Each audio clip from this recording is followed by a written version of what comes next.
YouTube channel உங்கள் YouTube சேனலோட dashboard எப்படி ஓப்பன் பண்ணுறது அப்படிங்கிறத இந்த வீடியோவில் பார்க்கலாம் க்ரோம் ப்ரௌசரில். ஏன்னா நீங்கள் மானிட்டைசேஷன் அப்ளை பண்ணுறது, ஃபுல் அனலைட்டிக்ஸ் தெரிஞ்சுக்கிறது, சேனல் செட்டிங்ஸ் பண்ணுறது, சேனல் கஸ்டமைசேஷன் பண்ணுறது, வீடியோ எடிட் பண்ணுறது, A to Z இந்த டேஷ்போர்டில் மட்டும்தான் செய்ய முடியும்.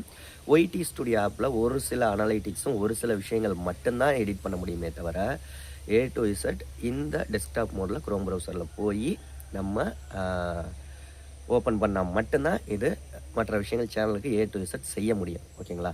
இதை நீங்கள் பேசிக்காக தெரிஞ்சு வச்சுக்கிட்டிங்கன்னா மட்டும்தான் உங்கள் சேனல் மானிட்டைசேஷனே ஆகும், சேனலும் க்ரோத் ஆகும். அப்படிங்கிற அளவுக்கு யூடியூப் பற்றி நிறைய விஷயங்கள் தெரிஞ்சுக்கணுன்னா நம்ம சேனலை சப்ஸ்கிரைப் பண்ணுங்கள். ஓகே, வாங்க எப்படி ஓப்பன் பண்ணுறது டேஷ்போர்டு அப்படின்ட்டு பார்க்கலாம்.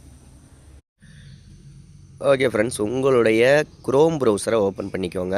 அதில் studio.youtube.com studio.youtube.comங்கிறத சர்ச் பண்ணுங்கள். அதில் ஃபஸ்ட்டு வர்ற ஆப்ஷன் யூடியூப் ஸ்டுடியோ அப்படிங்கிறத கிளிக் பண்ணுங்கள். யூடியூப் ஸ்டுடியோ அப்படிங்கிறத கிளிக் பண்ணிவிட்டு இந்த ரைட் சைடு கார்னரில் உள்ள 3 டாட் பட்டனை பார்த்துக்கோங்க. கிளிக் பண்ணி டெஸ்க்டாப் மோட் அப்படிங்கிறத டிக் மார்க்கு கொடுத்துருங்க. டெஸ்க்டாப் சைட்டுன்னு இருக்கும், சில மொபைலில் வந்து டெஸ்க்டாப் மோட்னு இருக்கும். இதை டிக் மார்க்கு கொடுக்கணும். ஓகேங்களா? என்னுடைய மொபைலில் அது தேவையில்லை அப்படிங்கிறதுனால நான் டிக் மார்க் கொடுக்கல. கண்டிப்பாக உங்கள் மொபைலில் டிக் மார்க்கு கொடுங்க. இதில் கண்டினியூ டு ஸ்டுடியோன்னு கீழே இருக்கும் ஒரு ஆப்ஷன், அது கொடுங்க. சில பேருக்கு இது கொடுக்கவும் டேரெக்டாகவே ஓப்பன் ஆயிரும் சில மொபைலில் எல்லாம். இல்லை அப்படின்னா கண்டினியூ டு ஸ்டுடியோ அப்படின்னு கொடுத்தீங்கன்னா உங்கள் சேனலோட டேஷ்போர்டு ஓப்பன் ஆயிரும். இதில் நீங்கள் A to Z என்னென்ன விஷயங்கள் செய்யணுமோ அதை செஞ்சுக்கலாம். பேசிக்காக இப்படி தான் யூடியூப் டெஸ்க்டாப் மோடு, அதாவது டேஷ்போர்டு ஓப்பன் பண்ணுறது. இதுதான் யூடியூப் சேனலோட டேஷ்போர்டு. ஓகே, இந்த வீடியோ பிடிச்சா லைக் பண்ணுங்கள். அடுத்த வீடியோவில் சந்திக்கலாம்.